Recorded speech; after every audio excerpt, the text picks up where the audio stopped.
Halo sahabat semua, bertemu kembali dengan Bang Aris di sini di pinggir laut, di mana lautnya lebih tinggi daripada daratan. Dan kita berada di sekitar Muara Baru, ya, di daerah Jakarta Utara, di mana di sini kita berada di atas tanggul dan melihat kepada masjid yang tenggelam.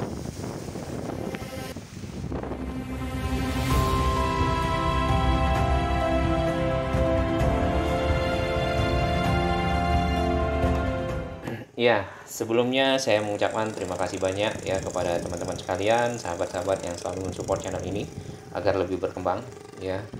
Dan tak lupa juga semua informasi di sini ya dapat bermanfaat bagi kawan-kawan sekalian dan para pemerhati dan para pengguna infrastruktur Indonesia, termasuk juga para pemerhati lingkungan Indonesia ya.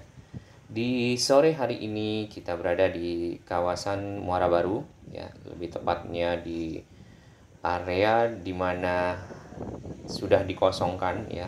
Tadinya ini adalah komplek pergudangan ya, yang di sebelah kiri masih ada.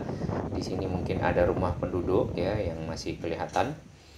Kemudian di depan sana ya itu ada tanggul beton yang dibangun untuk menahan air laut untuk masuk ke sini. Ini adalah kawasan pergudangan ya.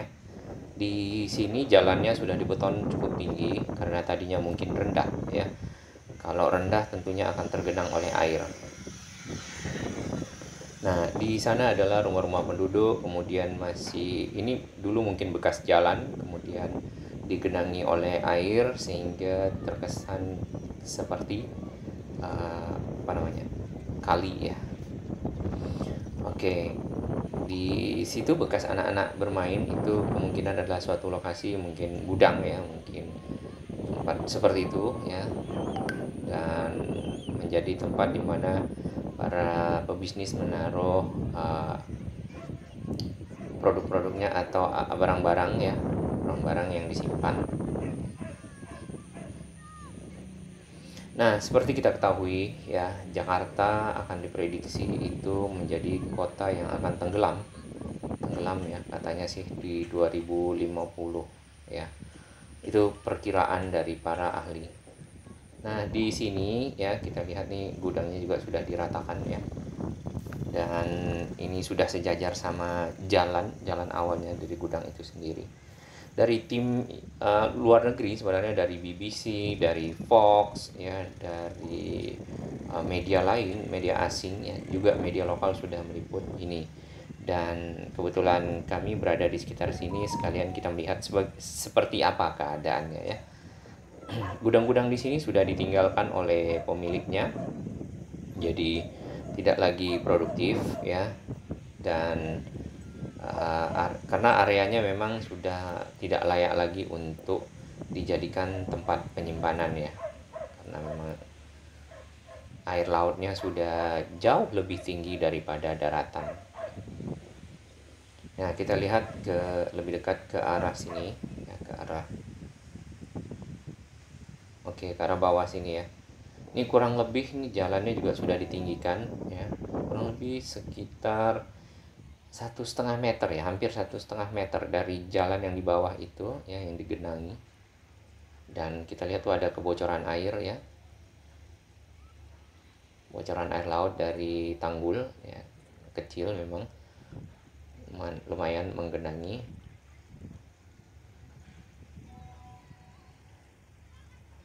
Dan sudah terbengkalai ya kalau ini, dan ditumbuhi oleh rumput lalang. Nah, ada beberapa sampah ya. Sebenarnya kecepatan penurunan tanah di Jakarta itu, terutama di daerah pesisir, itu 5 sampai 10 cm per tahun. Bahkan ada yang lebih dari itu ya. Nah, penyebabnya ya, penyebab tenggelamnya ini daerah sini ya, yang paling banyak dibahas oleh para media dan para ahli adalah eksploitasi air tanah yang berlebihan. Jadi ini adalah faktor dominan di mana daerah pesisir ini menjadi jadi berongga-rongga ya, sehingga permukaan tanahnya menjadi turun, kemudian ditambah lagi dengan adanya perubahan iklim dan cuaca global yang mengakibatkan cairnya es dan air laut naik. Oke, itu kelihatannya dari lubang ini ada air laut ya, pas di pinggir situ sebenarnya. Jadi tinggi air laut tuh bisa dibilang 1,5 meter ya. Nah, kondisinya ini mungkin dalam kondisi pasang ya, karena sore hari. Tadinya masjid itu bernama Masjid Kuala Luna ya.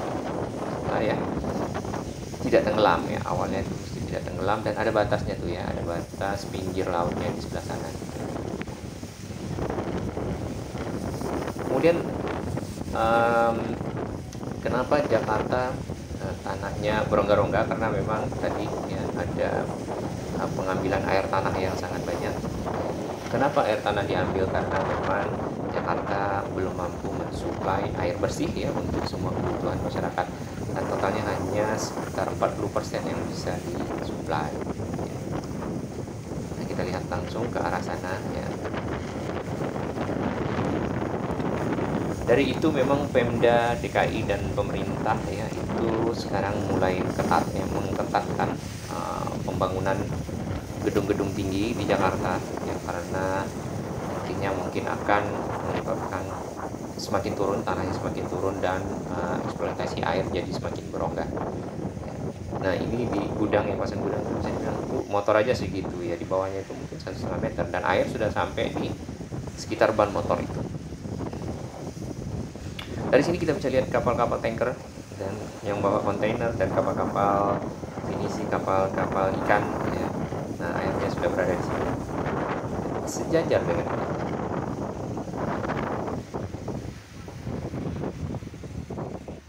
Ini kita lihat langsung ke pinggir sini ya, di pinggir tanggulnya. Nah, lumayan tebal ya, dan lumayan kokoh juga. Tapi karena nantinya air akan naik terus ya, jadi ini mungkin menjadi perhatian agar antisipasinya bisa lebih baik ya. Nah, selain Jakarta, ada kota-kota lain di pesisir ya, pesisir Pantura, pesisir Jawa bagian utara atau daerah Pantura yang juga mengalami hal yang sama karena abrasi ya, permukaan air yang laut yang naik ya. Contohnya seperti Demak situ ya, Demak, kemudian daerah ujung Pekalongan kalau nggak salah, dan beberapa daerah lain di pesisir Jawa. Kemudian tidak hanya di Indonesia ya hal ini dialami. Ini air-air yang masuk dapat teman-teman lihat lewat lubang-lubang kecil. Penurunan permukaan tanah dulunya juga dialami oleh Tokyo ya, Tokyo, dan sekarang juga ada Bangkok, Hong Kong, Shanghai, San Jose ya, San Jose dan lain-lain. Nah, untuk Tokyo sendiri mereka melakukan terobosan ya, dan mengetatkan semua peraturan pemerintah ya perihal eksploitasi air tanah, karena mereka menganggap itu adalah penyebab utama, dan mereka berhasil ya. Mereka berhasil, permukaan tanahnya tidak lagi turun dan air laut tidak naik. Oke, kalau kita lihat dari sisi sini ya, ini tadinya jalannya belum dibeton ya. Kalau belum dibeton berarti sebenarnya ini kalau tanpa tanggul air laut sudah ada di sini. Dan jalan betonnya ini juga sudah ditinggiin ya oleh beberapa gudang-gudang ya, para pengguna gudang di sini, atau ada beberapa perusahaan juga. Ya, karena kalau misalnya air naik tentunya malah tidak dapat beraktivitas dengan baik. Bahkan ada para ahli memprediksi bahwasanya di tahun 2030 atau 2050 ya, air itu sudah sampai di sekitar pusat kota, mungkin sampai di Monas, kita nggak tahu ya. Nah, bagaimana dengan nasib MRT ya, terowongannya kalau misalnya air sampai sana? Tentunya ini harus diantisipasi dengan baik ya, sehingga permukaan air laut itu tidak naik drastis, kemudian permukaan tanah juga tidak turun. Hal ini tentunya akan berdampak positif ya ke depannya bagi Jakarta ya. Sebenarnya pemerintah sudah sempat merancang adanya giant sea wall ya, yaitu sebuah proyek tanggul raksasa ya, bukan tanggul yang ini, tapi ada tanggul besar ya dengan uh, panjang sekitar 32 km, yaitu membentang dari arah utara ya, dari arah Tanjung Priok Marunda sampai ke arah Tangerang ya. Nah, nantinya mungkin di Giant Seawall ini bisa banyak dibangun karena lebarnya itu bisa lebih banyak, bisa ada area komersial, bisa jadi jalan tol, bisa juga tempat pengumpulan air dan penyulingan air sehingga menjadi air bersih yang bisa disalurkan ke arah Jakarta dan sekitarnya. Tapi meski ada concern di mana nantinya akan mengganggu kehidupan bawah laut ya di jalur tersebut. Oke, di depan kita itu ke arah pasar ikan Muara Baru. Terima kasih perhatiannya teman-teman sekalian, terima kasih supportnya, dan sampai jumpa di berikutnya.